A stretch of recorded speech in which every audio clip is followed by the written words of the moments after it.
বিভিন্ন অধিকার আর দায়িত্বের কথা বলা হয়েছে। এটা দিয়ে মানুষের জীবন পরিচালিত হয়। এই নিয়মগুলো পুরোপুরি সমন্বিত।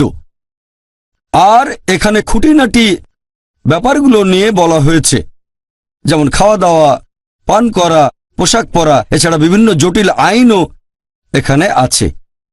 এখন এই শরিয়া এর শাব্দিক মানে অনুসরণ করার জন্য পরিষ্কার পথ। ইসলামিক শরিয়া এটা এসেছে মোট 4টা উৎস থেকে। প্রথম উৎস হচ্ছে পবিত্র কোরআন। কোরআন হচ্ছে সর্বশেষ ও চূড়ান্ত আসমানি কিতাব, আল্লাহ সুবহানাহু ওয়া তাআলার প্রেরণ করা ওহী। এটা নাজিল হয়েছিল সর্বশেষ ও চূড়ান্ত নবী মুহাম্মদ সাল্লাল্লাহু আলাইহি সাল্লামের উপর। পবিত্র কোরআন হচ্ছে আল্লাহ তাআলার বাণী, আল্লাহ সুবহানাহু ওয়া তাআলার ওহী। এছাড়াও পবিত্র কোরআনকে বলা হয় ফুরকান, যে মাপকাঠি দিয়ে সত্যকে মিথ্যা থেকে আলাদা করা হয়।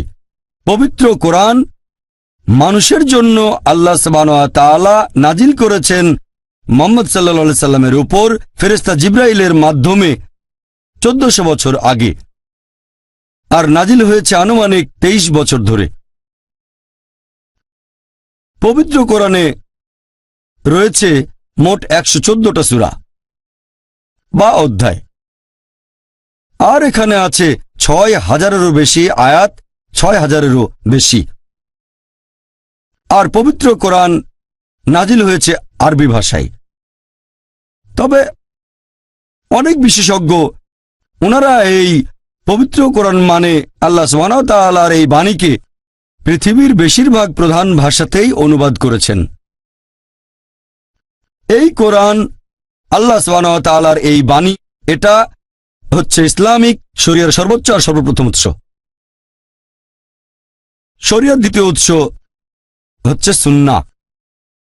সুন্নাহ মানে আমাদের নবীর পথ অথবা আমাদের নবী যে কাজগুলো করেছেন, আর এগুলো আছে সহিহ হাদিসে, আমাদের নবীর বিভিন্ন কাজ এবং কথা। এই সুন্নাহ বা সহিহ হাদিস হচ্ছে পবিত্র কোরআনের সহায়ক গ্রন্থ। এগুলো কোরআনের ব্যাখ্যা হিসেবে কাজ করে। এখানে কোরআনের বিভিন্ন আয়াতের ব্যাখ্যা দেওয়া থাকে। আর এই সুন্নতের মধ্যে আমাদের নবী মুহাম্মদ সাল্লাল্লাহু আলাইহি ওয়াসাল্লামের নির্দেশগুলো সবার প্রথমে আসবে, তারপর আসবে নবীর কাজগুলো। আবার অনেক সময় নবীর বিভিন্ন নির্দেশগুলো ভালোভাবে বোঝার জন্য দেখার প্রয়োজন হতে পারে সাহাবীগণ তখন কি করেছিলেন। আল্লাহ পবিত্র কোরআনে বলেছেন, অনেক জায়গায় আছে, যেমন সূরা নিসা অধ্যায় 4 আয়াত 59, আল্লাহ বলেছেন আতিউল্লাহ ও আতিউর রাসূল, আল্লাহ এবং তার রাসূলকে মান্য করো। রাসূলকে মান্য করো মানে সুন্নতগুলো মেনে চলো, আমাদের নবী যেগুলো বলেছেন আর করেছেন। আর আমাদের নবী বলেছেন যে প্রথমে পবিত্র কোরআন দেখো, তারপর আমার উদাহরণ দেখো, আমার কথাগুলো, আর তারপর যদি বিস্তারিত জানতে চাও তাহলে আমার প্রজন্মকে দেখো, তার পরের প্রজন্ম দেখো এবং তারপরের প্রজন্ম। যদি আমাদের নবীর জীবনী সম্পর্কে আরো বিস্তারিতভাবে জানতে চান তিনি কি করেছেন, এখন আমাদের নবীর কথাগুলো সবচেয়ে ভালো বুঝেছিলেন নবীর সহচরগণ অর্থাৎ সাহাবীগণ, যারা নবীর আমলে বেঁচে ছিলেন, আমাদের নবীকে দেখেছেন এবং ঈমানের সাথে মৃত্যুবরণ করেছেন। তাহলে আপনি যদি হাদিসগুলো ভালোভাবে বুঝতে চান, যদি কোনো মতভেদ থাকে তাহলে জীবনী দেখবেন সালেফে সালেহিনগণের, মানে 3টা প্রজন্ম। যদি আরো বিস্তারিত জানতে চান, আরো ব্যাখ্যা চান, তাহলে জীবনী দেখতে পারেন সাহাবীগণের, তারপরের প্রজন্ম এবং তারপরের প্রজন্ম, ব্যাস। তাহলে আমাদের নবীর সুন্নত অর্থাৎ সহিহ হাদিস হচ্ছে শরিয়ার দ্বিতীয় উৎস। 3 নম্বর উৎস হচ্ছে ইজমা, তার মানে মতামতের উপর একটা জরিপ অথবা মতামত নিয়ে একটা চুক্তি। সাহাবীগণের মতামত আমাদের নবীর সহচর সালফে সালেহিনগণের মতামতের উপর ভিত্তি করে সিদ্ধান্ত নেওয়া হয়। আর পাশাপাশি হিজরি প্রথম শতাব্দীর বিভিন্ন মুসলিম বিশেষজ্ঞের মতামতকেও এখানে গুরুত্ব দেওয়া হয়। যদি কোনো প্রশ্নের উত্তর পবিত্র কোরআনে না পান, যদি পবিত্র কোরআনে কিছু পরিষ্কার বলা না থাকে, তাহলে নবীর সুন্নতের ভেতরে খোঁজেন, মানে আমাদের নবীর সহিহ হাদিস। যদি সেখানে খুঁজে না পান, তাহলে আপনি যাবেন তৃতীয় উৎসে, আর সেটা হচ্ছে ইজমা, মতামতের ভিত্তিতে সিদ্ধান্ত নেয়া। এটা তৃতীয় উৎস। আর চতুর্থ উৎস হচ্ছে কিয়াস। কিয়াস মানে সাধারণত যুক্তির মাধ্যমে কোনো ব্যাপারে একটা সিদ্ধান্ত নেয়া। যদি আপনি এ ব্যাপারে সরাসরি কিছু না পান পবিত্র কোরআনে অথবা আমাদের নবীর হাদিসে অথবা কোনো ইজমাই, তাহলে আপনি সাধারণ যুক্তি ব্যবহার করে কোনো একটা সমস্যার সমাধান করতে কোরআনের অন্যান্য আয়াতের ভিত্তিতে অথবা নবীর হাদিসের ভিত্তিতে বা ইজমার ভিত্তিতে লজিক ব্যবহার করবেন।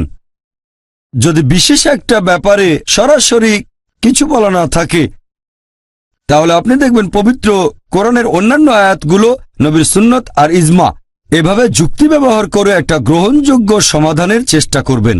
তবে এটা শুধুমাত্র ইজমার পরে ব্যবহার করা যাবে। এটা ব্যবহার করা যায় একটা ইসলামিক দেশে যেখানে সঠিক ইসলামিক শরিয়া মানা হয়। প্রধানত শরিয়ার উৎস এই চারটা। 1 নম্বর আর সবচেয়ে বেশি গুরুত্বপূর্ণ হচ্ছে পবিত্র কোরআন, আল্লাহ সুবহানাহু ওয়া তাআলার বাণী। 2 নম্বর আমাদের নবীর সুন্নত অর্থাৎ সহিহ হাদিস। 3 নম্বর হচ্ছে ইজমা, আর 4 নম্বর হলো কিয়াস। ইসলামিক শরিয়া হলো একটা পরিপূর্ণ আচরণ বিধি। এটা মানুষকে দেয় একটা পরিপূর্ণ জীবন ব্যবস্থা, আমরা কিভাবে জীবন কাটাবো। তবে দুর্ভাগ্যজনকভাবে আমরা দেখি যে মিডিয়া, পাশাপাশি ইসলামের অনেক সমালোচক বলে যে ইসলামিক শরিয়া আসলে বর্বরচিত,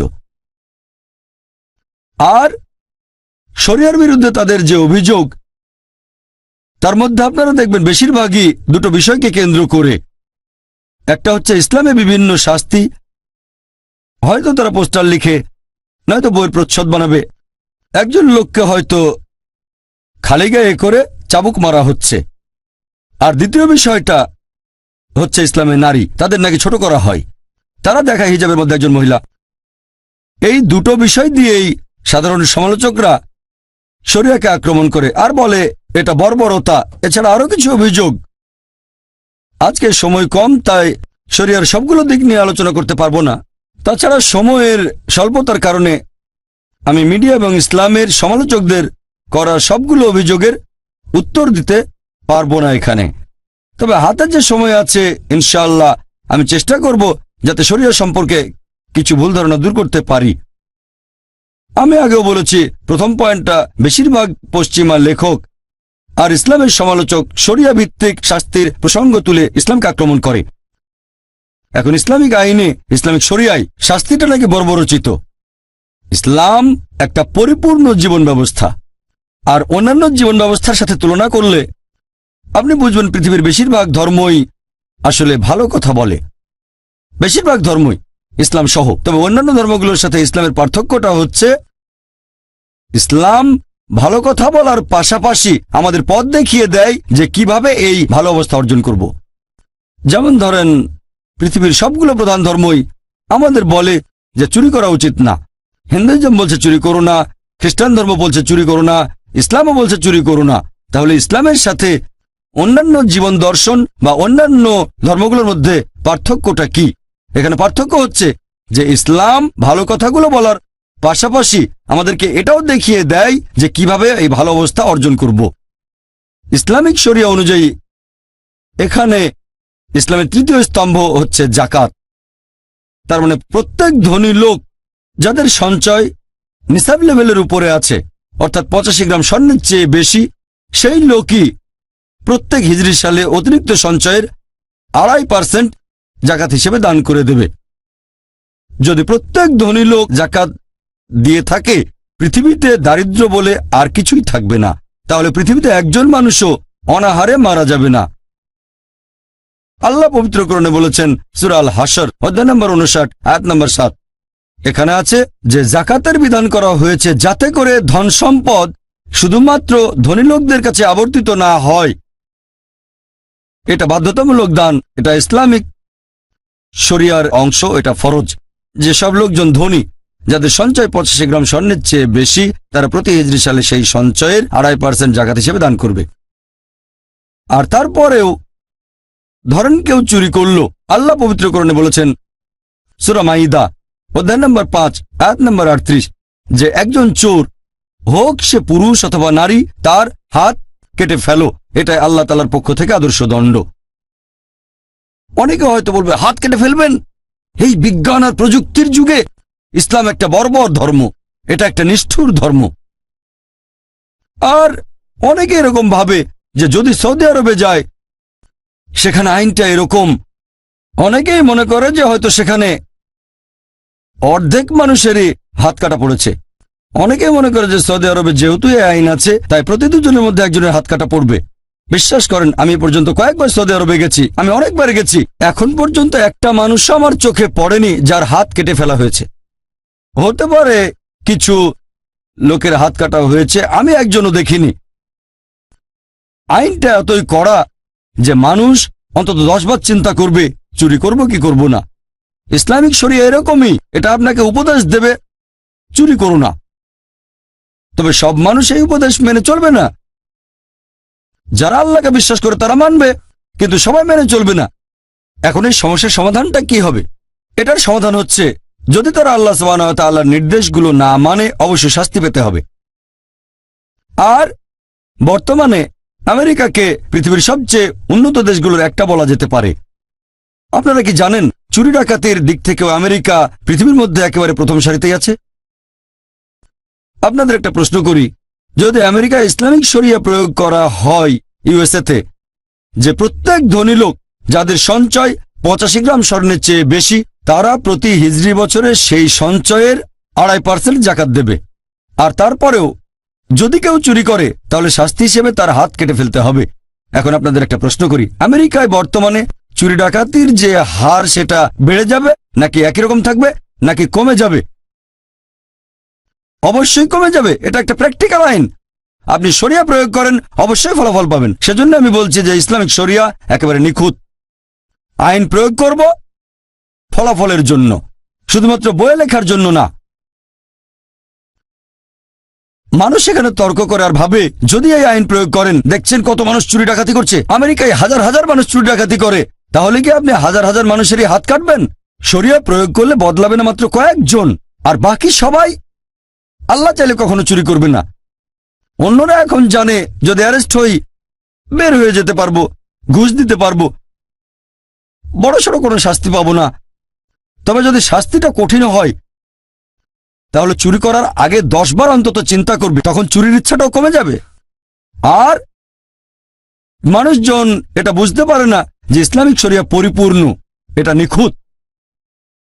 তার মানে এই না যদি কোনো গরিব লোক রুটি চুরি করে কারণ তার ক্ষুধা লেগেছে এজন্য হাত কাটতে হবে না। যদি গরিব লোক চুরি করে কিছু খাওয়ার জন্য, এটা আসলে সরকারের, ইসলামিক কর্তৃপক্ষের দায়িত্ব সবাইকে খাবার দেয়া। সে কেন খাবার জন্য চুরি করবে?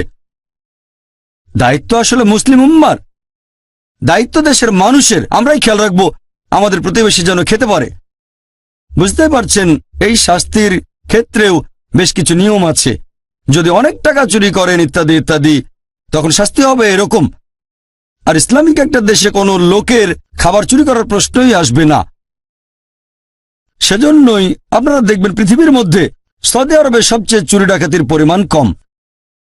এটা প্র্যাকটিক্যাল আইন, প্রয়োগ করলে ফলাফল পাবেন। আমি এখানে শাস্তির একটা উদাহরণ দিলাম আর যুক্তি যে কেন শাস্তিটা এরকম। মানুষজন ভয় পায় যে হাত কেটে ফেলা হবে যখনই শরিয়া প্রয়োগ করবে। শাস্তি প্রয়োগ হয়তো করবেন না, প্রয়োগ করলেও সেটা খুবই কম পরিমাণ। অন্য আরো যে বিষয় নিয়ে ইসলামের সমালোচকরা অভিযোগ করে সেটা হচ্ছে ইসলামে নারীর অধিকার। সময় স্বল্পতার কারণে সবগুলো অভিযোগ নিয়ে আলোচনা করতে পারবো না।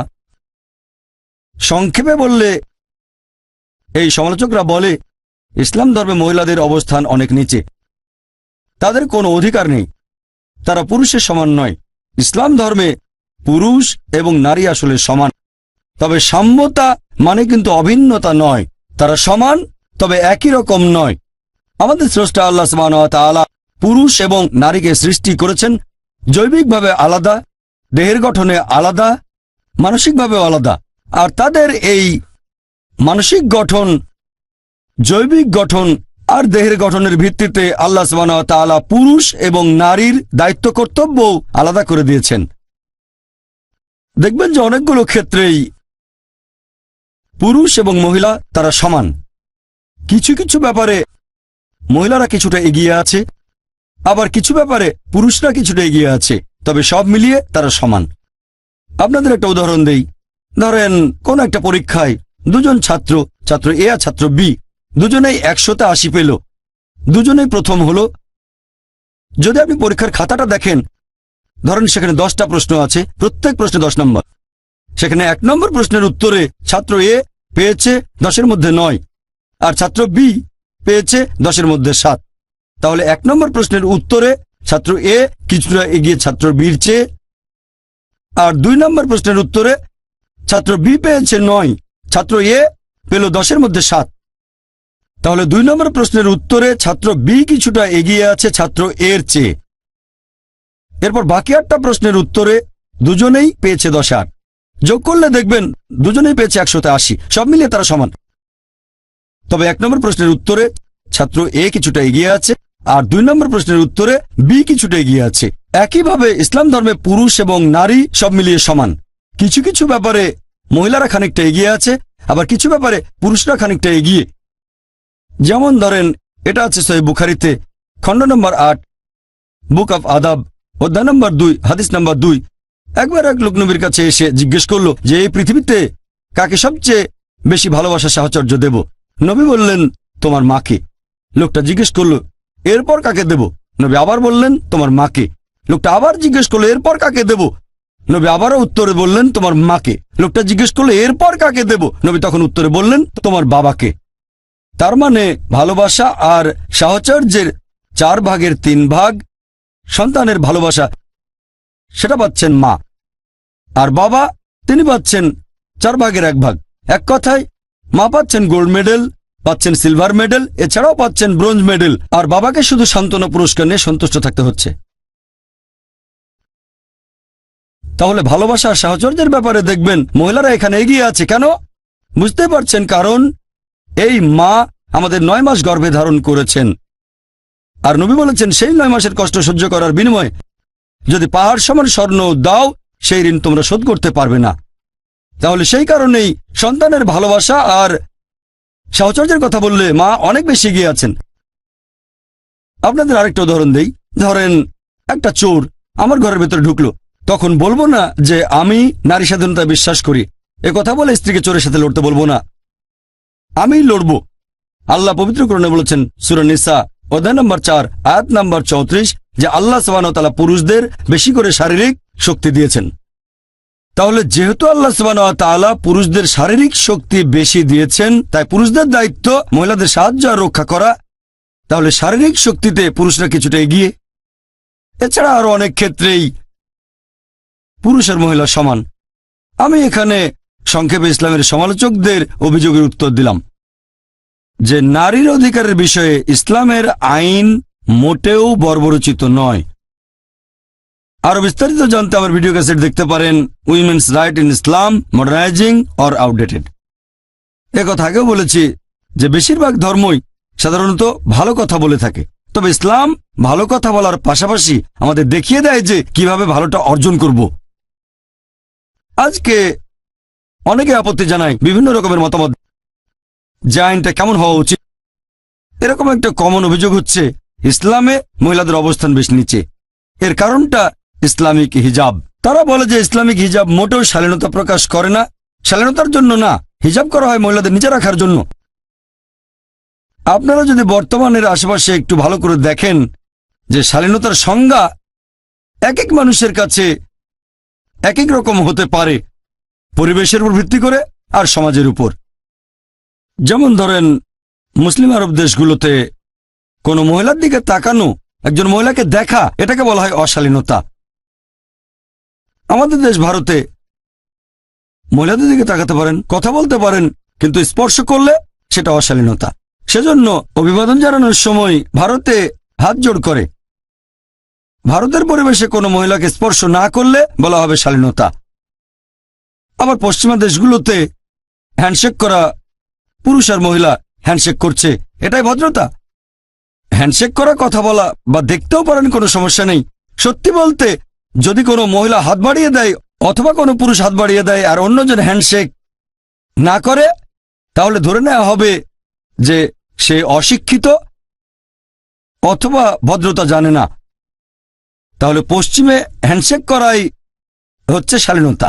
আবার কিছু পশ্চিমা দেশে মহিলাদের চুমুও দিতে পারবেন, সেখানে সবার সামনে চুমু দিতে পারবেন, গালে ঠোঁটে, কোনো সমস্যা নেই, এটাই শালীনতা। আবার কিছু পশ্চিমা দেশে যা খুশি তাই করতে পারবেন। একটা ছেলে আর একটা মেয়ে তাদের পারস্পরিক সম্মতিতে করতে পারবে যা খুশি তাই, সেটাকেই বলা হবে শালীনতা। শালীনতার সংজ্ঞা এক এক জায়গায় এক এক রকম। এখন আমরা কিভাবে যাচাই করব কোনটা সবচেয়ে ভালো আর কোনটা শালীনতা? যেমন ধরেন, আপনি আমেরিকায় গেলেন বা পশ্চিমা কোনো দেশে, সেখানে কোনো একটা যুবতী হয়তো পরেছে মিনি স্কার্ট বা শর্টস, সেখানে এটাই শালীনতা। সেই মহিলা যদি ভারতে আসে অথবা ভারতে কোনো মেয়ে যদি, যেমন ধরেন মাদ্রাজে মিনি স্কার্ট বা শর্টস পরলো, তাকে তখন বলা হবে অশালীন। ঠিক না ভুল? হ্যাঁ কি না? আমি কয়েক বছর আগে আমেরিকায় গিয়েছিলাম। একজন আমেরিকান আমাকে বলল যে ভারতীয় মহিলারা খুবই অভদ্র, অশালীন। আমি তো অবাক যে ভারতীয় মহিলারা অশালীন কিভাবে হয়। সে তখন বলল যে ভারতীয় মহিলারা পোশাক পরে শাড়ি আর বের করে রাখে পেট। তাহলে আমেরিকানদের কাছে পেট বের করে রাখাটা অশালীনতা। আমি ভাবলাম লোকটার কথার পেছনে ভালো যুক্তি আছে। তার কাছে শালীনতা মানে আমাদের পেট ঢাকতে হবে।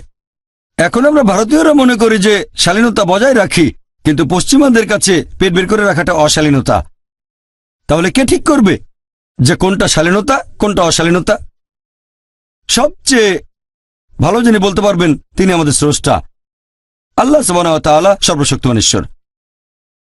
আসুন এবার দেখি যে ইসলামিক শরিয়াতে কি বলা হয়েছে, কোরআন এবং হাদিস শালীনতা সম্পর্কে কি বলছে। আর অনেকে অভিযোগ করে যে ইসলাম হিজাবের মাধ্যমে মহিলাদের নিচু করে রাখে।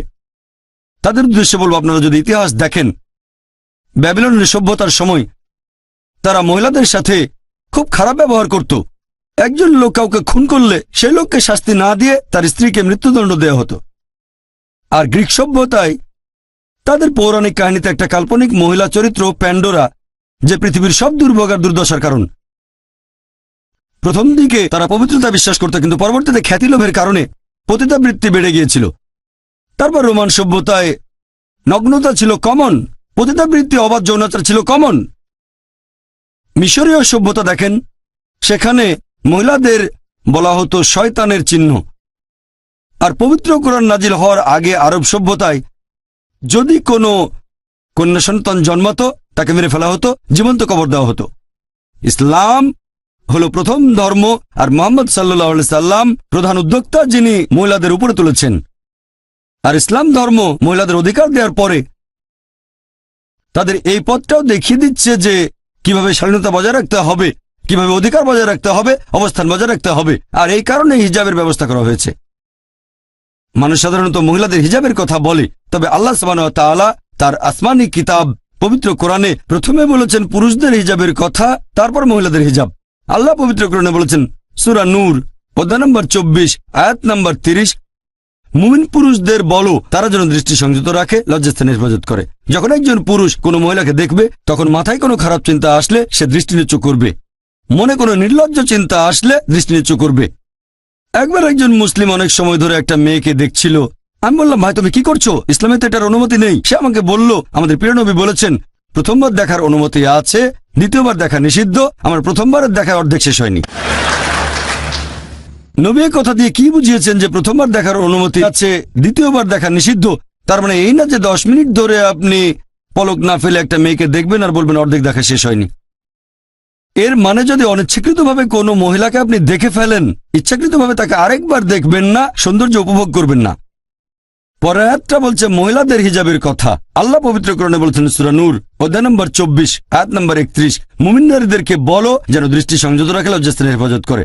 আর যা প্রকাশ থাকে সেটা বাদে যেন সৌন্দর্য প্রকাশ না করে, যেন কাপড় দিয়ে গ্রীব আর বক্ষদেশ আবৃত করে। সৌন্দর্য প্রকাশ করবে না শুধু এই লোকগুলো ছাড়া, তার স্বামী, তার ছেলে, তার বাবা, এরকম বেশ কিছু মাহরাম যাদের সে বিয়ে করতে পারবে না, তাদের একটা লিস্ট।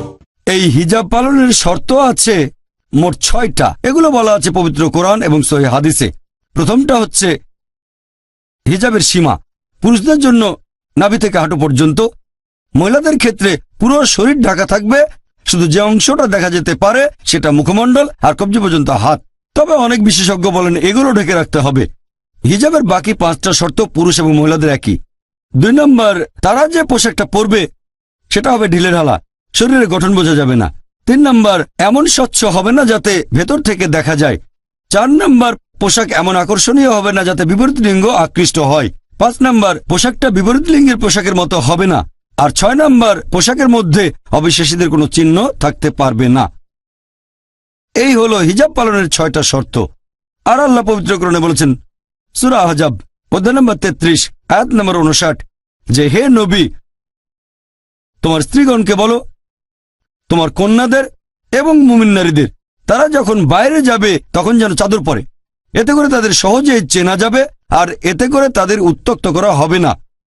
কোরআন বলছে মহিলাদের হিজাবের ব্যবস্থা করা হয়েছে যাতে করে তাদের উত্ত্যক্ত করা না হয়। ধরেন দুজন যমজ বোন, দুজনেই খুব সুন্দরী, সমান সুন্দরী, আর ধরেন মাদ্রাজের রাস্তায় হেঁটে বেড়াচ্ছে। 2 বোনের মধ্যে একজন পরেছে ইসলামিক পোশাক, পুরো শরীর ঢাকা, শুধু মুখমণ্ডল আর হাতের কবজি পর্যন্ত হাত বাঁধে, আর অন্যজন পরেছে পশ্চিমা পোশাক, মিনিস্কার্ট বা শর্টস। আর ধরেন রাস্তার পাশেই দাঁড়িয়ে আছে একটা বখাটে ছেলে, শিকারের জন্য অপেক্ষা, মেয়েদের উত্ত্যক্ত করবে। আমি আপনাদের প্রশ্ন করছি, সে কোন মেয়েটাকে উত্ত্যক্ত করবে? ইসলামিক হিজাব পরা মেয়েটাকে, নাকি সেই মেয়েকে যে পরেছে পশ্চিমা পোশাক, মিনিস্কার্ট বা শর্টস? কাকে উত্ত্যক্ত করবে? আপনারাও জানেন সেই মেয়েটাকে যে পরেছে মিনিস্কার্ট বা শর্টস। তাহলে কোরআন ঠিকই বলেছে যে মহিলাদের জন্য হিজাবের ব্যবস্থা করা হয়েছে যাতে করে তাদের উত্ত্যক্ত করা না হয়। আর তারপরেও যদি একজন পুরুষ কোনো মহিলাকে ধর্ষণ করে, ইসলামিক শরিয়া বলছে তাকে মৃত্যুদণ্ড দেয়া হবে। তখন মানুষ হয়তো বলবে মৃত্যুদণ্ড? এই বিজ্ঞান আর প্রযুক্তির যুগে ইসলাম একটা বর্বর ধর্ম, এটা একটা নিষ্ঠুর ধর্ম, খুবই নির্দয় জীবন ব্যবস্থা। তখন আমি একটা প্রশ্ন করি, আর এই প্রশ্নটা এই পর্যন্ত অনেক অমুসলিমকে আমি করেছি, যে ধরেন আল্লাহ না করুক কেউ আপনার মাকে ধর্ষণ করলো, আর আপনি সেখানে বিচারক, সেই ধর্ষককে আপনার সামনে নিয়ে আসা হলো, তখন তাকে কি শাস্তি দেবেন? বিশ্বাস করেন 100% অমুসলিম উত্তরে বলেছে আমি তাকে মৃত্যুদণ্ড দেব। তাহলে কেন এই দুমুখ নীতি? কেউ আপনার মাকে ধর্ষণ করলে তাকে দেবেন মৃত্যুদণ্ড, আর অন্য কাউকে ধর্ষণ করলে আপনি বলবেন যে ইসলাম একটা বর্বর ধর্ম। কেউ আপনার মাকে ধর্ষণ করলে তাকে দেবেন মৃত্যুদণ্ড, আর অন্য কারো মা ধর্ষিত হলে তখন আপনিই বলবেন যে মৃত্যুদণ্ড আসলে একটা বর্বরতা। কেন এই দুমুখ নীতি? মাত্র একজন লোক একটু অন্যরকম বলেছিল, স্মার্ট একজন আমেরিকান, প্রশ্নোত্তর পর্বে লোকটা আমার সাথে কথা বলেছিল। সে বলেছিল যে ভাই জাকির, কেউ আমার মাকে ধর্ষণ করলে আমি তাকে মৃত্যুদণ্ড দেব না, আমি তাকে 5 বছরের জন্য কারাদণ্ড দেব, একেবারে সশ্রম কারাদণ্ড। ভালো, আপনি কি জানেন যে আমেরিকার পরিসংখ্যান অনুযায়ী যেসব লোক ধর্ষণের দায়ে শাস্তি ভোগ করে, জেল থেকে বের হয়েই এর মধ্যে 95%-এর বেশি লোক আবার ধর্ষণ করে। যদি চান আপনার মা আবার ধর্ষিত হবে সেটা আপনার ব্যাপার, মুসলিমরা চায় না আমাদের মা আবার ধর্ষিত হোক। সে বলল এরকম হলে তাকে প্রথমবারই মৃত্যুদণ্ড দেব। আর আপনারা দেখবেন যে আমেরিকা পৃথিবীর সবচেয়ে উন্নত দেশগুলোর মধ্যে একটা। এটা কি জানেন যে FBI এর একটা পরিসংখ্যান অনুযায়ী শুধুমাত্র 1990 সালে 1,02,555টা ধর্ষণের অভিযোগ রিপোর্ট করা হয়েছে। এক বছরে 1,02,555টা ধর্ষণের রিপোর্ট। আর FBI বলছে মাত্র 16% ধর্ষণের ঘটনা রিপোর্ট করা হয়।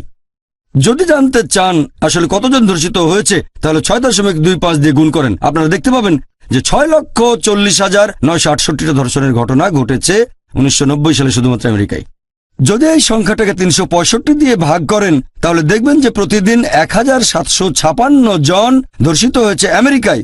FBI এর রিপোর্ট অনুযায়ী 1990 সালে প্রতিদিন 1,756 জন। আরও একটা রিপোর্ট তৈরি করেছে national crime victimization survey bureau, US department of justice. সেখানে বলা হয়েছে যে 1996 সালের প্রত্যেক দিন গড়পড়তায় 2,713টা ধর্ষণের ঘটনা ঘটেছে। 2,713, তার মানে প্রতি 32 সেকেন্ডে একটা ধর্ষণের ঘটনা ঘটেছে আমেরিকায় 1996 সালে। আমরা এই অডিটোরিয়ামে প্রায় 1.5 ঘন্টা পার করে ফেলেছি। অলরেডি এর মধ্যে আমেরিকায় কয়েকশো ধর্ষণের ঘটনা ঘটেছে যতক্ষণ আমরা এখানে আছি।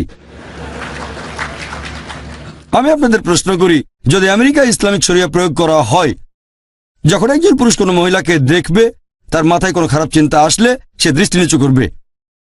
এছাড়াও মহিলারা ইসলামিক হিজাব পরবে, পুরো শরীর ঢাকা, শুধু মুখমণ্ডল আর হাতের কবজি বাঁধে।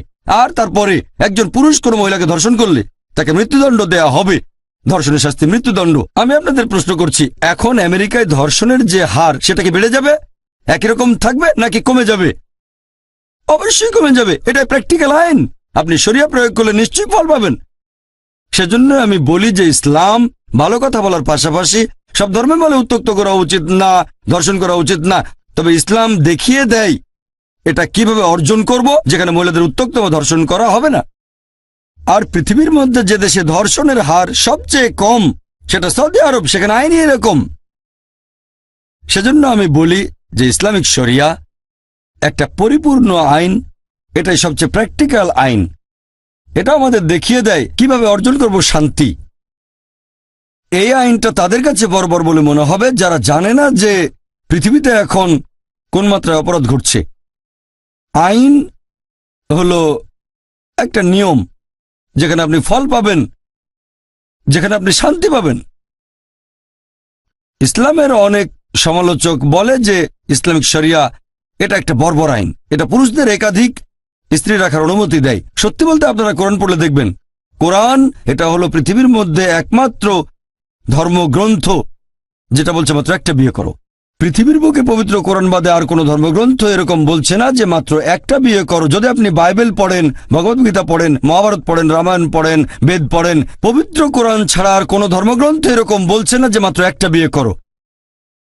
হিন্দু ধর্মগ্রন্থ পড়লে দেখবেন, যেমন ধরেন রামায়ণ, সেখানে শ্রী রামচন্দ্রের বাবা নাম ছিল দশরথ, তার একাধিক স্ত্রী ছিল।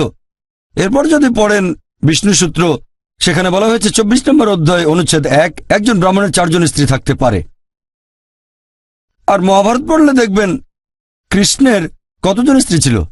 4, 10, 1000, 10,000, তার ছিল 16,108 জন স্ত্রী। কৃষ্ণের যদি 16,108 জন স্ত্রী থাকতে পারে, তাহলে আমাদের 4 জন থাকলে সমস্যা কি? এরপর যদি ইহুদি ধর্মগ্রন্থ পড়েন, যেমন ধরেন ওল্ড টেস্টামেন্ট, সুলাইমানের ছিল 700 জন স্ত্রী। বাইবেলে এই কথা বলছে। আর ওল্ড টেস্টামেন্টের কথা অনুযায়ী ইব্রাহিমের ছিল 3 জন স্ত্রী। ইহুদি ধর্ম অনুযায়ী পুরুষরা যত খুশি বিয়ে করতে পারে, তবে পরবর্তীতে 10ম আর 11শ শতাব্দীতে রাবাই গারশাম বেন জুদা একটা আইন পাশ করেন যে ইহুদিরা মাত্র একটা বিয়ে করবে। তবে এই 1950 সালের দিকেও দেখা যেত যে মুসলিম দেশগুলোতে যেসব ইহুদি থাকতো, তার মানে যারা সেফরাডিক, তারা একাধিক মহিলাকে বিয়ে করত।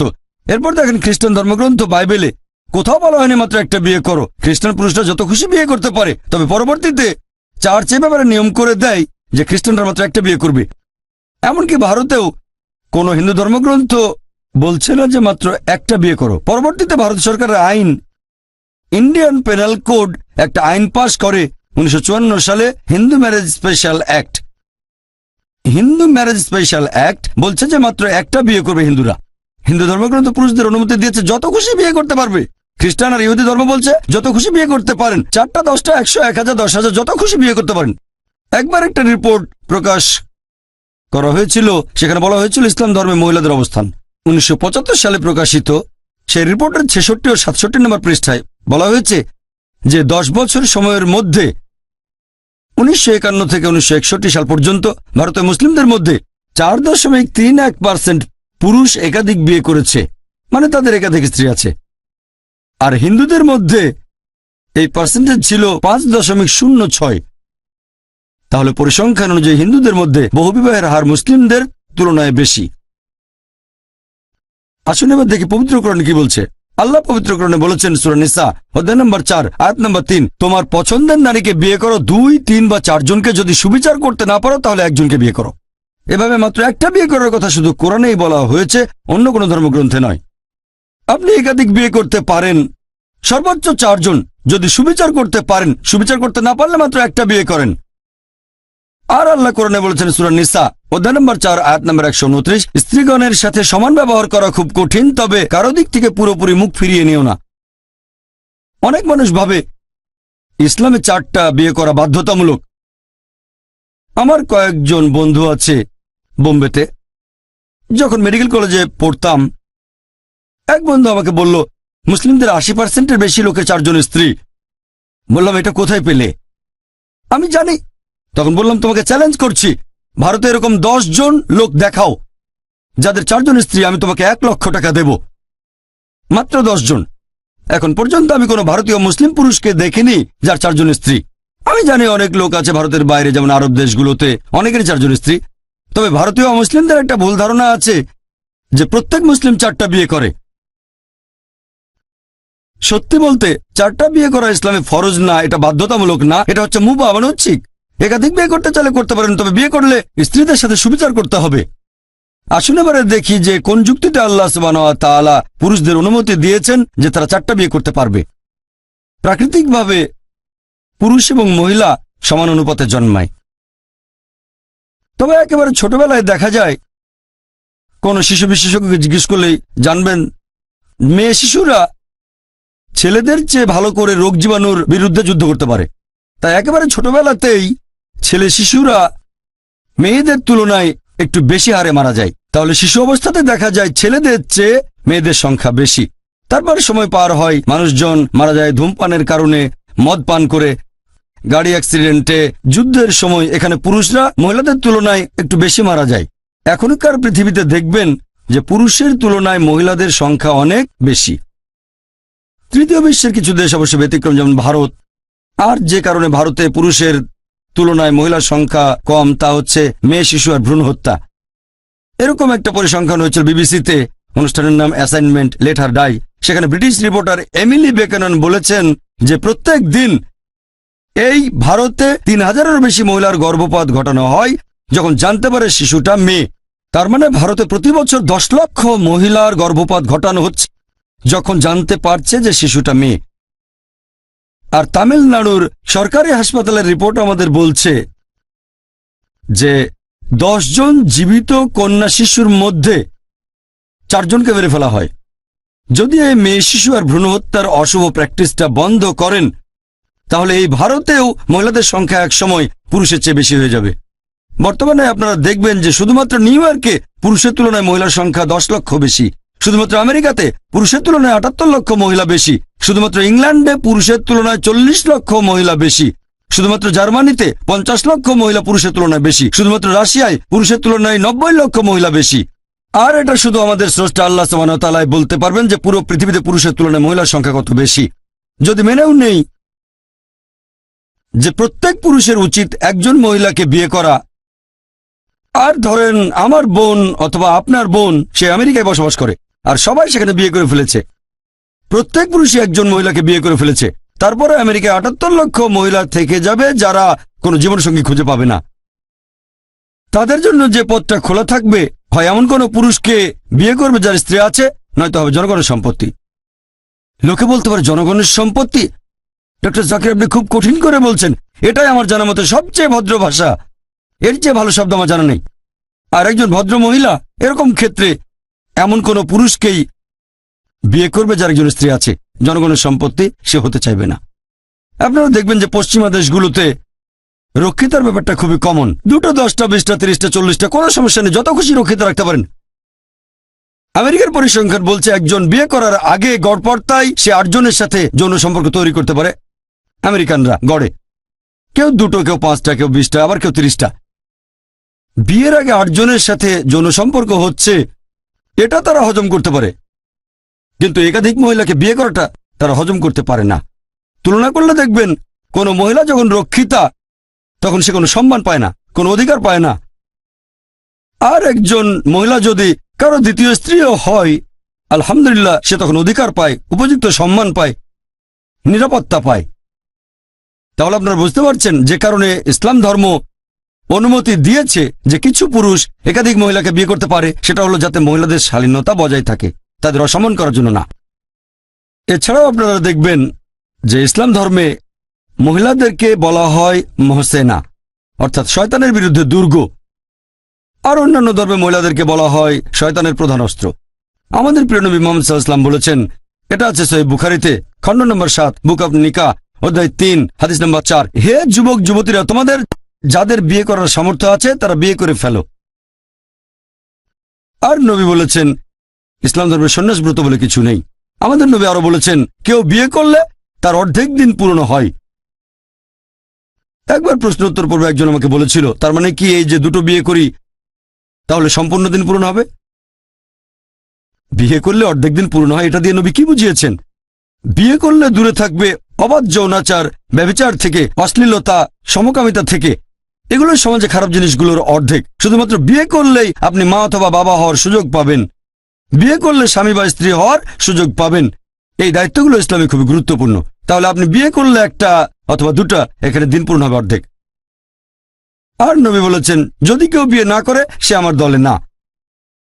বিয়ে বা নিকাহ সম্পর্কে কোরআন বলছে, সূরা নিসা অধ্যায় নম্বর 4 আয়াত নম্বর 21, এটা মিসাক বা পবিত্র চুক্তিনামা। আর একটা বিয়ে বৈধ হতে গেলে সেখানে হবু স্বামী এবং স্ত্রী দুজনের সম্মতি গুরুত্বপূর্ণ। পুরুষ এবং মহিলা সমান গুরুত্বপূর্ণ।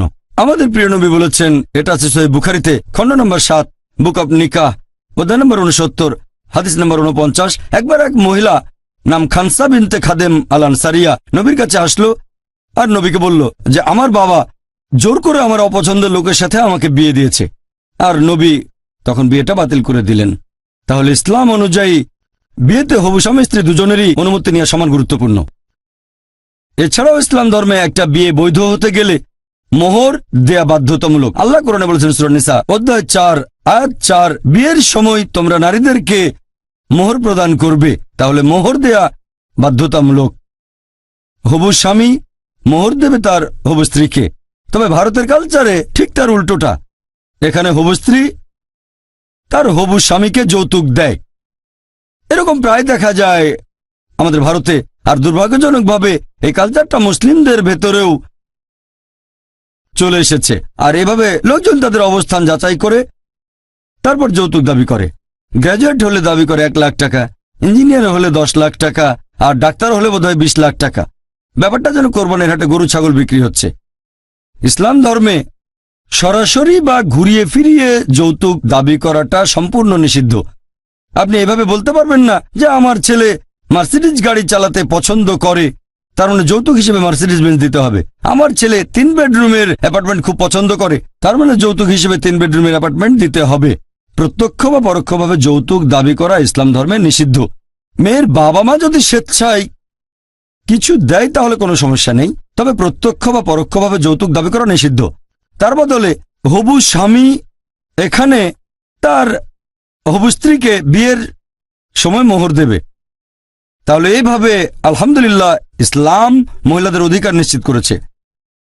আল্লাহ পবিত্র কোরআনে বলেছেন সূরা নূর অধ্যায় নম্বর 24 আয়াত নম্বর 4 যে যদি কোনো লোক একজন মহিলার শালীনতা সম্পর্কে অভিযোগ করে, কেউ যদি বলে অমুক মহিলা ভালো না, অশালীন, আর সে যদি 4 জন সাক্ষী উপস্থিত করতে না পারে, তাদের প্রত্যেককে 80 বার চাবুক মারা হবে।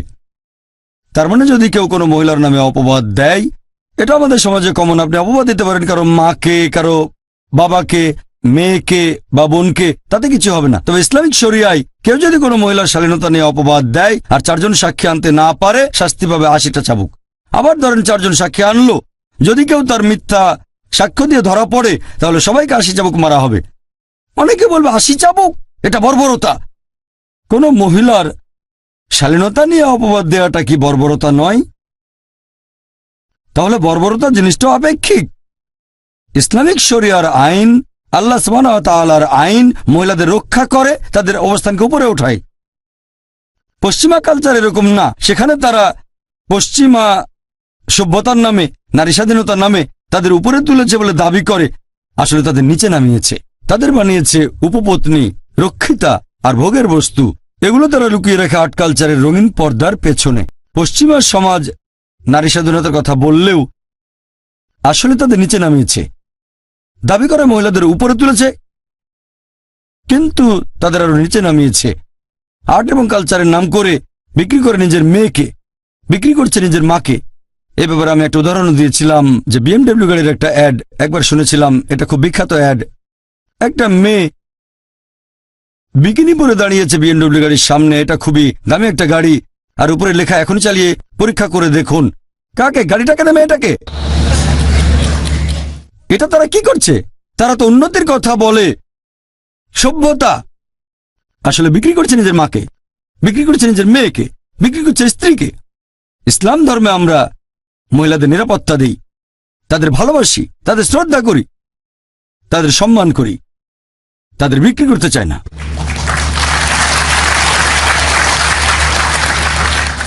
এছাড়াও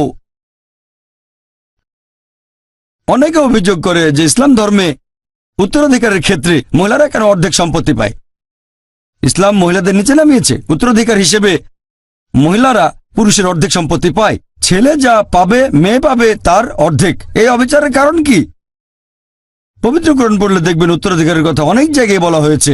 সূরা বাকারা অধ্যায় 2 আয়াত 180, সূরা বাকারা অধ্যায় 2 আয়াত 240, সূরা নিসা অধ্যায় 4 আয়াত 7 থেকে 9, সূরা নিসা অধ্যায় 4 আয়াত 19, সূরা নিসা অধ্যায় 4 আয়াত 33, সূরা নিসা অধ্যায় 4 আয়াত 176, সূরা মাইদা অধ্যায় 5 আয়াত 105 থেকে 8। এরকম অনেক আয়াতে উত্তরাধিকারের কথা বলা হয়েছে। তবে যে আয়াতটাতে এই ব্যাপারে বিস্তারিত বলা হয়েছে সেটা সূরা নিসা অধ্যায় নম্বর 4 আয়াত 11 ও 12 এবং আয়াত 176।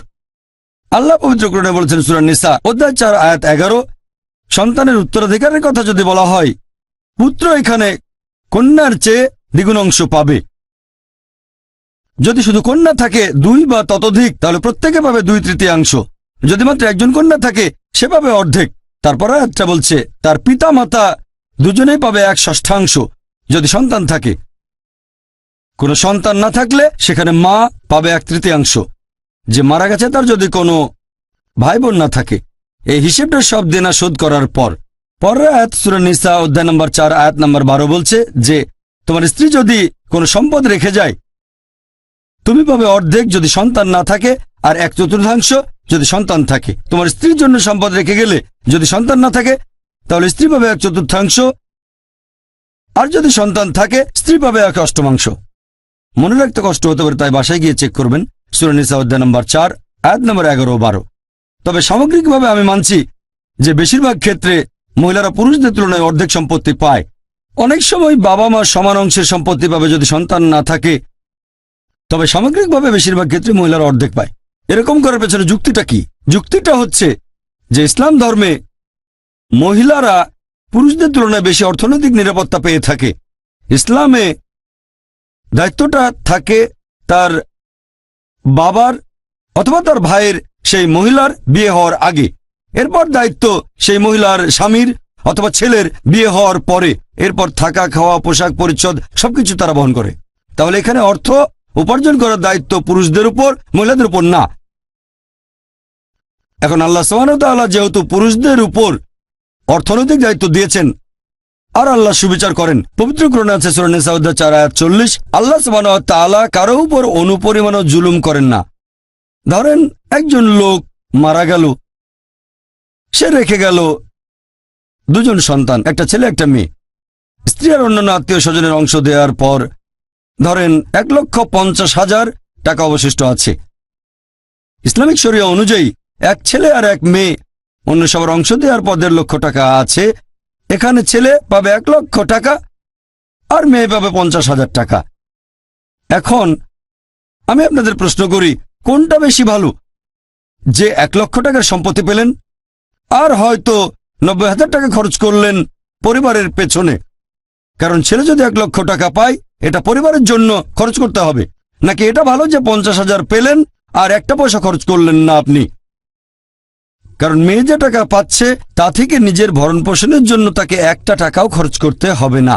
তার যাবতীয় ভরণ পোষণের দায়িত্ব হচ্ছে পরিবারের পুরুষদের উপর। তাহলে 50,000 টাকা পেয়ে 1 টাকাও খরচ করবেন না, এটা 1 লক্ষ টাকা পেয়ে 80-90,000 টাকা পরিবারের পেছনে খরচ করার চেয়ে অনেক বেশি ভালো। এখন আল্লাহ অর্থনৈতিক দায়িত্বটা পরিবারের পুরুষদের উপর দিয়েছেন, সেজন্য পুরুষরা এখানে দ্বিগুণ সম্পত্তি পাচ্ছে। তবে সামগ্রিকভাবে দেখলে আপনারা বুঝতে পারবেন যে মহিলারা অনেক বেশি উপকার পাচ্ছে অর্থনৈতিক ক্ষেত্রে পুরুষদের তুলনায়। মহিলারা অর্থনৈতিক নিরাপত্তা পাচ্ছে। এছাড়াও আপনারা দেখবেন কমন একটা অভিযোগ, সময় বেশি নেই সবগুলো বলতে পারছি না, কমন অভিযোগটা জিহাদ। আর শুধু অমুসলিম নয়, অনেক মুসলিমদের মধ্যে এই ভুল ধারণা আছে যে একজন মুসলিম যদি কোনো রকম যুদ্ধ করে, সে যে কোনো কারণে, হতে পারে ব্যক্তিগত স্বার্থ উদ্ধার, হতে পারে খ্যাতি বা পলিটিক্সের জন্য, সেটাকে বলা হয় জিহাদ। একজন মুসলিম যদি কোনো কারণে যুদ্ধ করে সেটা জিহাদ না। জিহাদের মূল আরবি শব্দটা হচ্ছে জাহাদা, যার মানে চেষ্টা করা বা সংগ্রাম করা। ইসলামিক শরিয়া অনুযায়ী এর মানে, ইসলামিক পরিভাষায় জিহাদ মানে নিজের খারাপ প্রবৃত্তিগুলোর বিরুদ্ধে চেষ্টা আর সংগ্রাম করা। আরেকটা মানে হচ্ছে সমাজকে ভালো করার জন্য চেষ্টা করা। আরও একটা মানে যুদ্ধের ময়দানে আত্মরক্ষার জন্য লড়াই করা। এর আরেকটা মানে অত্যাচার আর অবিচারের বিরুদ্ধে চেষ্টা সংগ্রাম করে যাওয়া। জিহাদ মানে চেষ্টা করা বা সংগ্রাম করা। আরও ভুল ধারণা আছে। অনেক লোকে বলে যে জিহাদ শব্দের মানে পবিত্র যুদ্ধ। যদি পবিত্র যুদ্ধ শব্দটার আরবি করেন, সেটা হারবুম মুকাদ্দাসা। আর কোরআন পড়লে দেখবেন এই পবিত্র কোরআনের কোনো জায়গায় বা কোনো সহিহ হাদিসে হারবুম মুকাদ্দাসা শব্দটা ব্যবহার করা হয়নি। তাহলে জিহাদ মানে পবিত্র যুদ্ধ না। এই পবিত্র যুদ্ধ শব্দটা প্রথম ব্যবহার করেছে পশ্চিমা লোকজনেরা। এটা দিয়ে তারা বোঝাতো ক্রুসেড। খ্রিস্টানরা একসময় অনেক দেশ জয় করেছিল, খ্রিস্টান ধর্মের দোহাই দিয়ে হাজার হাজার মানুষ হত্যা করেছিল। এটাকে বলা হয় পবিত্র যুদ্ধ। ইসলাম অনুযায়ী জিহাদ মানে পবিত্র যুদ্ধ না। জিহাদের একটা টাইপ হতে পারে যুদ্ধ করা, সেটা হচ্ছে কিতাল, আর সেটা আল্লাহ সুবহানাহু ওয়া তাআলার পথে যুদ্ধ করা। এই জিহাদের উপর আমি একটা পুরো লেকচার দিয়েছিলাম চেন্নাই শহরে 1.5 বছর আগে। সেই লেকচারটা আপনারা দেখতে পারেন। আর আপনারা দেখবেন কিছু লোক বেছে বেছে কোরআনের কয়েকটা আয়াত নিয়ে বলে যে পবিত্র কোরআন বলছে যখনই কাফিরকে দেখবে তাকে হত্যা করবে, তার মানে কোনো অমুসলিমকে দেখলেই তাকে মেরে ফেলো। এটা একটা বর্বর ধর্ম। এরকম খুব বিখ্যাত একটা আয়াত সূরা তাওবা অধ্যায় নম্বর 9 আয়াত নম্বর 5। ইসলামের সমালোচকরা বলেন, যেমন অরুণ সুরি একটা বই লিখেছেন দ্য ওয়ার্ল্ড অফ ফতোয়া, সেখানে সূরা তাওবার 5 নম্বর আয়াতের উদ্ধৃতি দিয়ে বলেছেন এই কোরআন বলছে যখনই তুমি কাফিরকে দেখবে, ব্র্যাকেটের মধ্যে লিখে দিয়েছেন হিন্দু, তাকে হত্যা করো। আপনি কোরআন খুললে দেখবেন সূরা তাওবা অধ্যায় নম্বর 9 আয়াত নম্বর 5, সেখানে আছে যখনই কোনো কাফিরকে দেখবে মেরে ফেলো। তবে এখানে উদ্ধৃতি দেওয়া হয়েছে কোনো প্রসঙ্গ ছাড়া। প্রসঙ্গটা জানলে বুঝতে পারবেন সূরা তাওবার শুরুর দিকের আয়াতগুলো অধ্যায় নম্বর 9, এখানে মুসলিম আর মক্কার মুশরিকদের মধ্যে একটা চুক্তির কথা বলা হয়েছে। মুশরিকরা ইচ্ছে করেই এই চুক্তির শর্তগুলো ভঙ্গ করেছিল। যখন আল্লাহ সুবহানাহু ওয়া তাআলা তাওবার 5 নম্বর আয়াত পর্যন্ত নাজিল করলেন, সেখানে তিনি মুশরিকদের উদ্দেশ্যে বললেন সব ঠিক করে ফেলো 4 মাসের ভেতরে, তা না হলে যুদ্ধ ঘোষণা করা হবে। আর সেই যুদ্ধ ক্ষেত্রে আল্লাহ সুবহানাহু ওয়া তাআলা বলেছেন যখনই কাফিররা মানে শত্রুরা আসবে তাদের সাথে লড়াই করে হত্যা করো। তাহলে এই আয়াতটা নাজিল হয়েছিল যুদ্ধের ময়দানের প্রসঙ্গে। যখন শত্রু তোমাদের আক্রমণ করতে আসবে তখন ভয় পেও না, লড়াই করে তাদের হত্যা করো। এখন একজন আর্মি জেনারেল তার সৈনিকদের মনোবল চাঙ্গা করার জন্য এভাবে তাদের বলবে যে তোমরা ভয় পেও না, লড়াই করে শত্রুদের মারো, বলবে না শত্রুদের মেরে ফেলো না, যুদ্ধ করো না। তাহলে কোরআনের এই আয়াতটা নাজিল হয়েছিল একটা যুদ্ধের প্রসঙ্গে।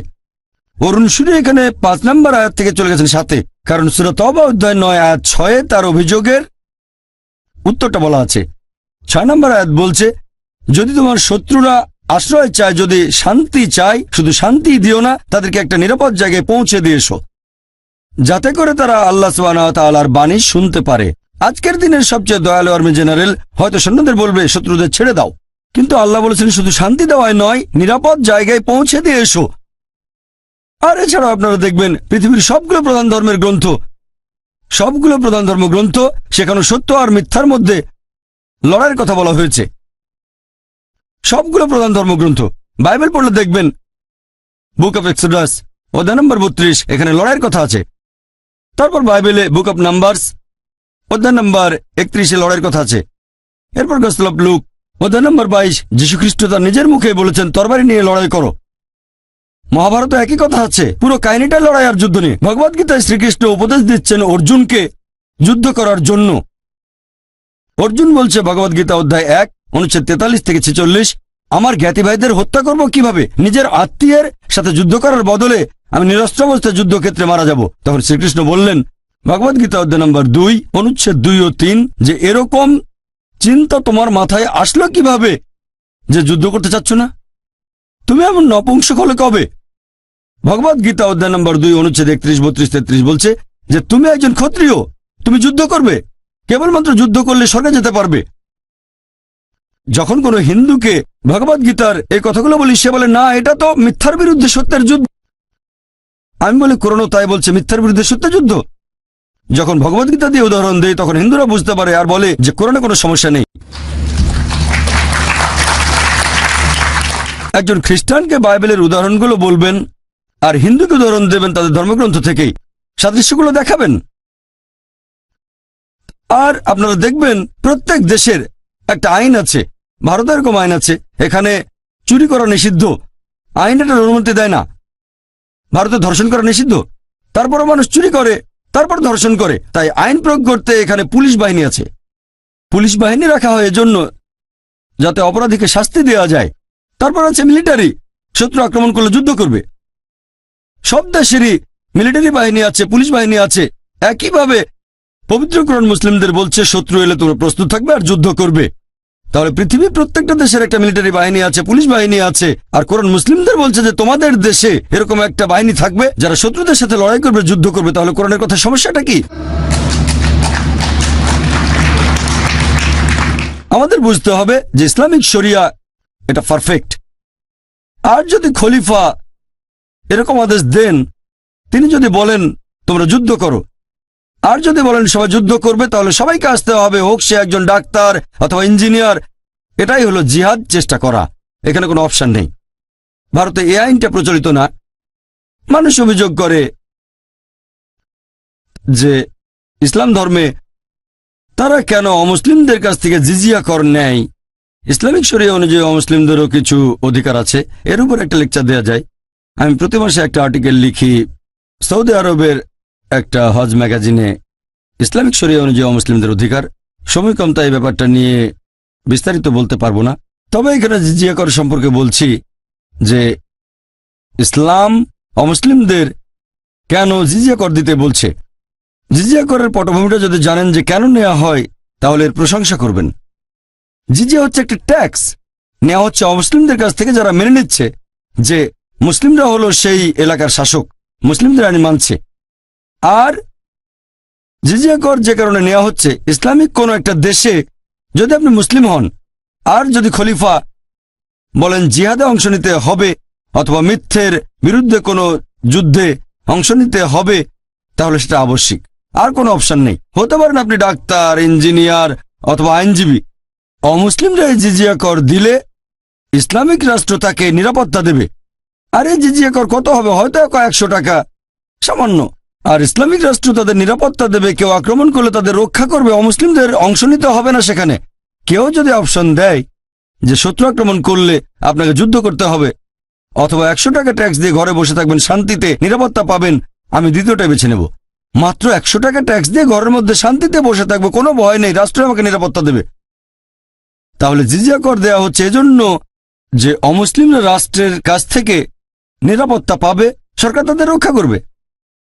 আর আপনারা দেখবেন পবিত্রকরণে এরকম অনেক আয়াত আছে যেখানে অমুসলিমদের অধিকারের কথা আছে। আল্লাহ পবিত্রকরণে বলেছেন, সূরা মুমতাহিনা অধ্যায় নম্বর 60 আয়াত নম্বর 8, যে যেসব অবিশ্বাসীরা দ্বীনের বিরুদ্ধে যুদ্ধ করেনি এবং তোমাদের স্বদেশ থেকে বহিষ্কার করেনি, আল্লাহ তাদের সাথে ন্যায় বিচার করার উপদেশ দিয়েছেন, কারণ আল্লাহ সুবহানাহু ওয়া তাআলা তাদের পছন্দ করেন না যারা অবিচার করে।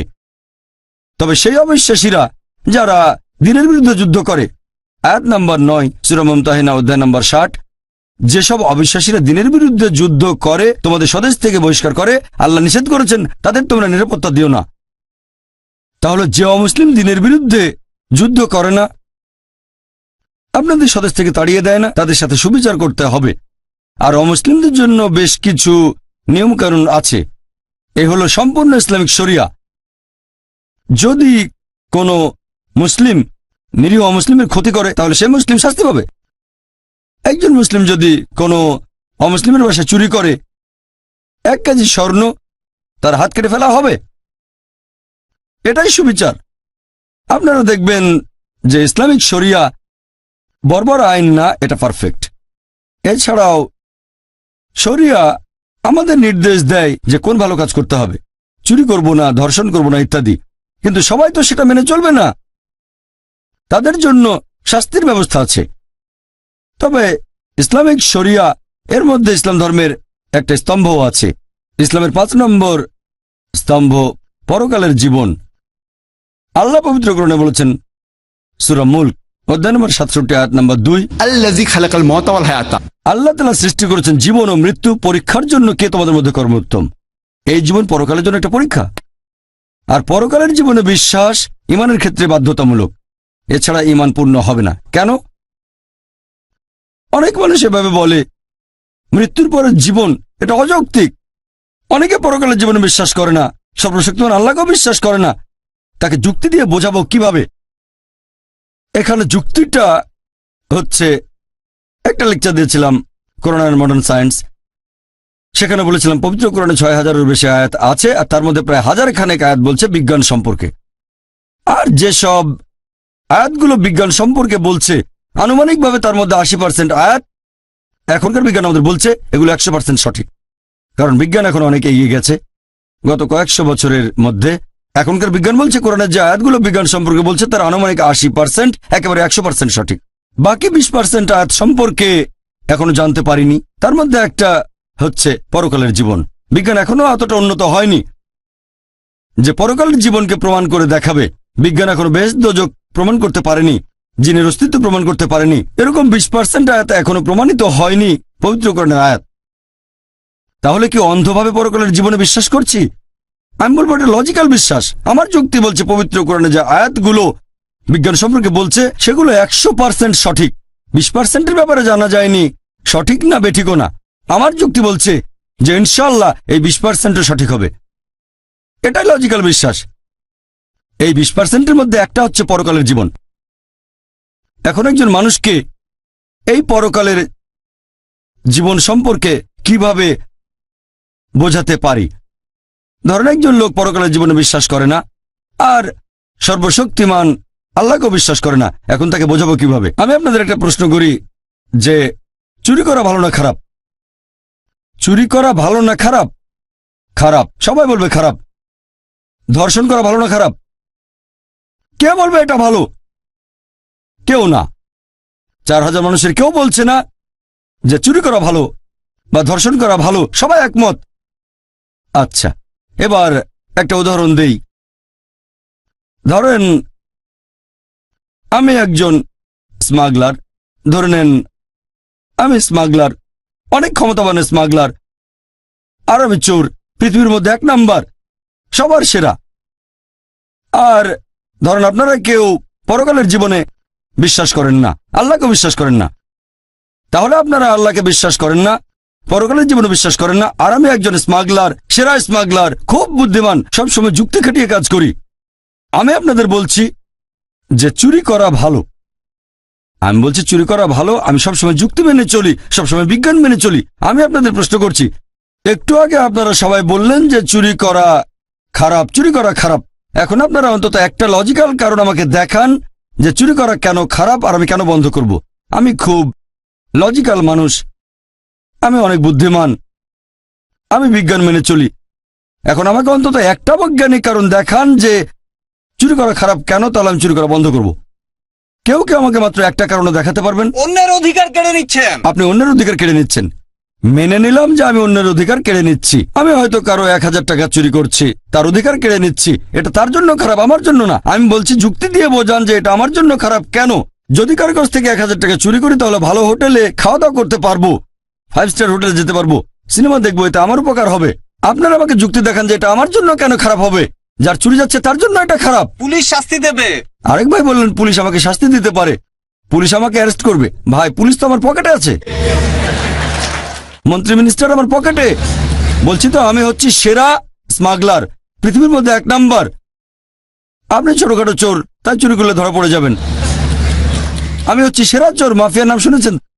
পুলিশ আমার পকেটে থাকে, মন্ত্রী মিনিস্টারের পকেটে, তারপর কোর্টের জজ আমার পকেটে, সবাইকে আমি টাকা দেই। আমাকে একটা কারণ দেখান যে এটা কেন খারাপ। হ্যাঁ, মনে রাখবেন প্রথমেই বলেছি যে ধরে নেবেন আপনারা হলেন সেই সব মানুষ যারা আল্লাহকে বিশ্বাস করে না, পরকালে বিশ্বাস করে না, আর আমি স্মাগলার। এখন আপনারা আমাকে বোঝাবেন যে চুরি করা খারাপ। মাত্র একটা লজিক্যাল কারণ দেখান। এটা তো হারাম, চুরি করা হারাম কাজ। হারাম হ্যাঁ হারাম আপনার কাছে, আপনি চুরি করবেন না, কিন্তু আমার কাছে তো হারাম না। আপনার কাছে হারাম হলে, নিষিদ্ধ হলে আপনি চুরি করবেন না। কে আপনাকে চুরি করতে বলছে? আমি বলছি আমাকে প্রমাণ দেখান। আমি খুব লজিক্যাল মানুষ, মাত্র একটা লজিক্যাল কারণ দেখান যে এটা কেন খারাপ, তাহলে আমি আর চুরি করবো না। মাত্র একটা, দুটো লাগবে না, মাত্র একটা কারণ দেখান লজিক্যাল। একদিন আপনারও চুরি যাবে। একদিন আমারও চুরি যাবে? খুব ভালো ভাই, খুব বুদ্ধিমান, অন্য কেউ চুরি করবে। ভাই বলেছি তো আমি 1 নম্বর মাফিয়া। আমার 100 জন বডিগার্ড, 100 জন বডিগার্ড স্টেজের পেছনে আছে, সবার কাছে AK-56 রাইফেল। ছোটখাটো চোরের বাসায় চুরি হতে পারে, আমি তো পৃথিবীর 1 নাম্বার। আমার সঙ্গে বডিগার্ড থাকে, এখানে চোর আসবে না। আপনি তো আপনার সব সম্পদ নিয়েই মারা যাবেন, কোনো লাভ হবে না। কি বললেন? সব সম্পদ নিয়েই মারা যাবেন। কি নিয়ে মারা যাব? সব সম্পদ নিয়ে। সব সম্পদ নিয়ে মারা যাব? আমরা সবাই মারা যাব, এতে সমস্যা কি? সবাই তো মারা যাব, আপনি মরবেন না? মারা যাওয়ার আগে জীবনটা উপভোগ করব। আপনি মারা যাবেন, আমিও মারা যাব, তবে মারা যাওয়ার আগে আমি থাকবো 5 স্টার হোটেলে, আমি অনেক ভালো খাবার খাবো। সমস্যা কি? আমরা তো সবাই মারা যাব। আপনার বিবেক বাধা দেবে। আমার বিবেক এখানে বাধা দেবে? ভাই বিবেক এখানে কোনো ঝামেলা করবে না। আমি খুব লজিক্যাল মানুষ, আপনার বিবেক বলছে তাই আপনি চুরি করবেন না। আমি খুব লজিক্যাল মানুষ, আমার বিবেক কখনো বাধা দেয় না। আমি আপনাদের বলছি আমাকে একটা লজিক্যাল কারণ দেখান। আপনার বিবেক যদি বলে খারাপ কাজ, আপনি চুরি করবেন না, আমি তো বলছি এটা ভালো, চুরি করলে আমার উপকার হবে, জীবন উপভোগ করতে পারবো, তাহলে কেন খারাপ? এটা তো ভালো।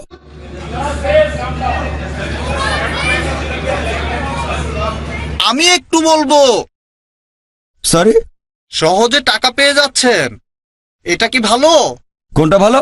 আপনি তো কোনো কাজ করছেন না, যে টাকাটা আপনি পাচ্ছেন সেটা তো খুব সহজেই চলে আসছে। ভাই আপনি বললেন যে আপনি কোনো কাজ না করেই সহজে টাকা পাচ্ছেন। কোনো কাজ না করেই টাকা পাচ্ছেন। হ্যাঁ আপনিও বললেন কোনো কাজ না করে সহজে টাকা পেয়ে যাচ্ছি, সেজন্যই তো বলছি এটা ভালো। টাকা পেয়ে যাচ্ছি সহজে, তাহলে কষ্ট করবো কেন? সহজে টাকা পাওয়াটা ভালো না খারাপ? অবশ্যই ভালো। তাহলে সহজে টাকা পাওয়াটা তো ভালো। আপনারা আমাকে একটা লজিক্যাল কারণ দেখান যে এটা কেন খারাপ, তাহলে আর চুরি করবো না। একটা কারণে দেখাতে পারলেন না, সবাই বলছেন এটা খারাপ খারাপ, কিন্তু কারণ দেখাতে পারছেন না। চেন্নাইয়ের মানুষের কি বুদ্ধি কমে গেল নাকি?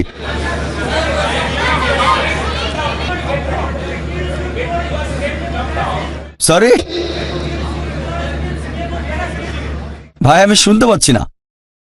আপনি তো তাহলে আমেরিকানদের মতো হয়ে যাবেন। আমি আমেরিকানদের মতো হয়ে যাব? হ্যাঁ, আমেরিকানদের মতো। আমি হয়ে যাব জর্জ বুশ? আচ্ছা ঠিক আছে, ভালো।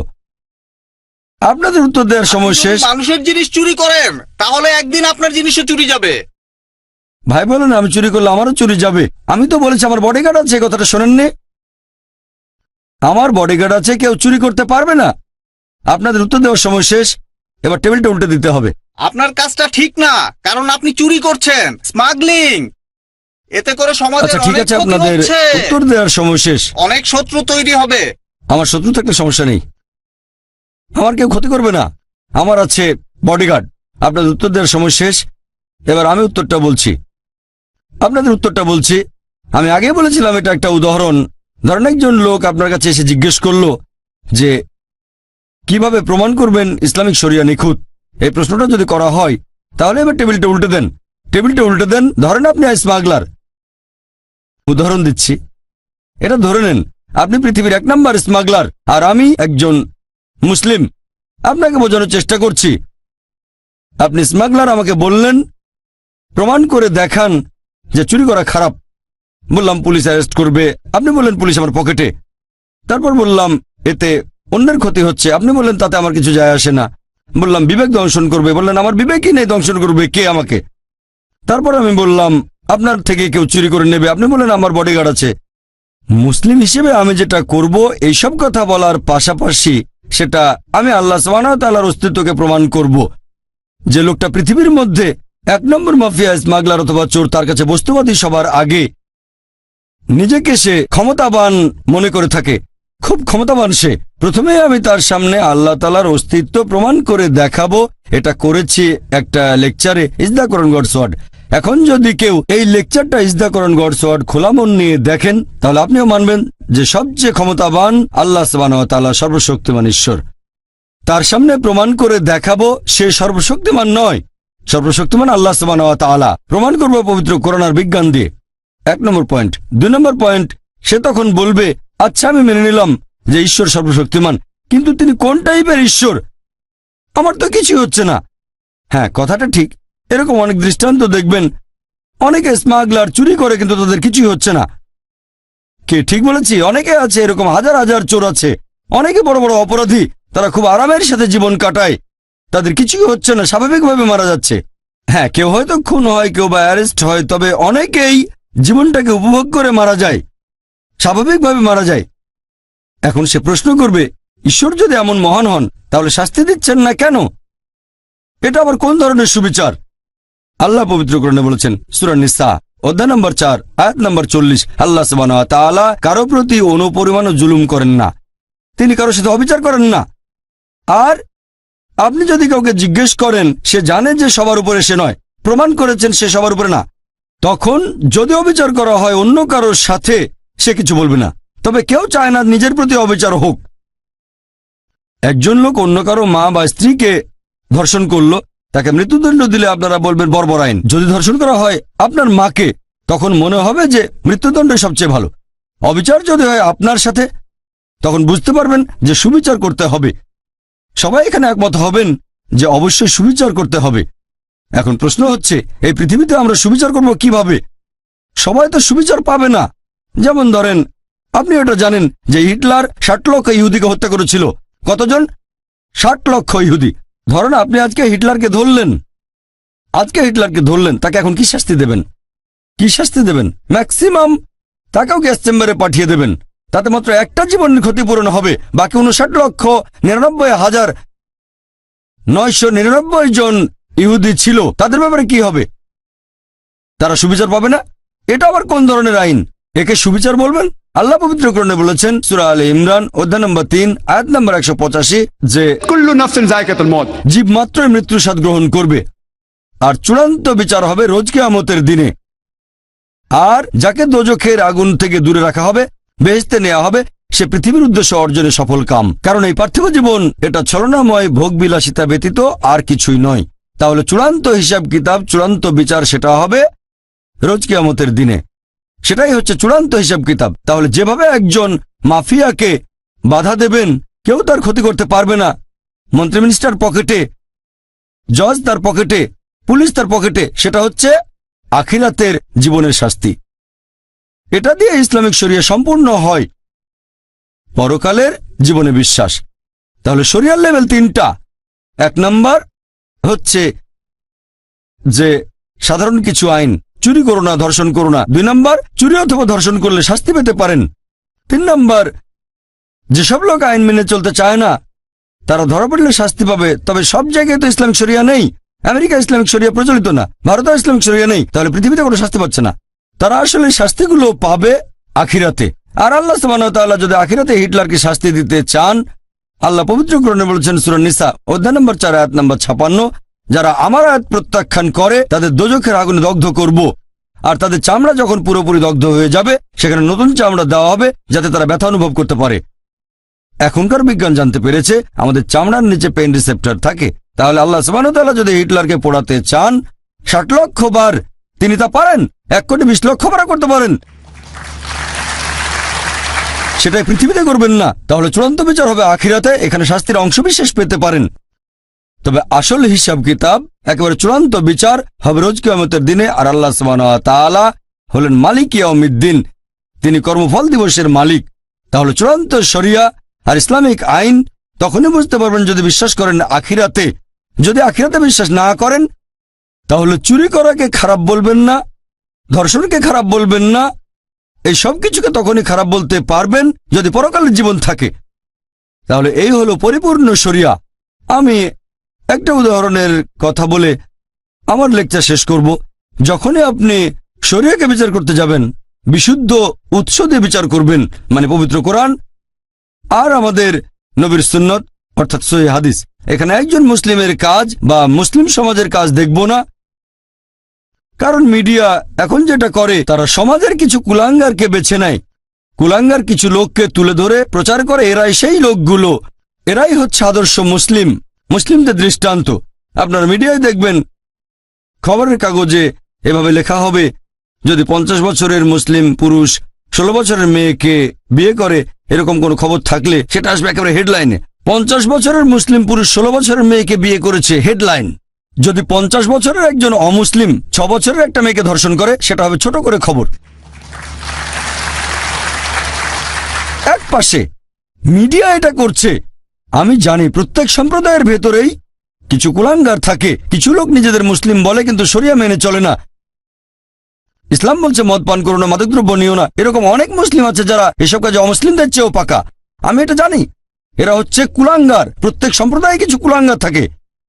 মিডিয়া এদেরকে এমনভাবে তুলে ধরো যেন এরাই আদর্শ মুসলিম। গতকাল একটা উদাহরণ দিয়েছিলাম, যদি একটা গাড়িকে যাচাই করতে চান আর ড্রাইভার যদি ভালো চালাতে না জানে, হুইলের পেছনে কাঁপাকাঁপি করতে করতে অ্যাক্সিডেন্ট করে বসলো, কাকে দোষ দেবেন? ড্রাইভারকে না গাড়িকে? ড্রাইভারকে। তাই মুসলিমদের দেখে ইসলাম ধর্মকে বিচার করবেন না, ইসলামকে বিচার করবেন কোরআন এবং হাদিস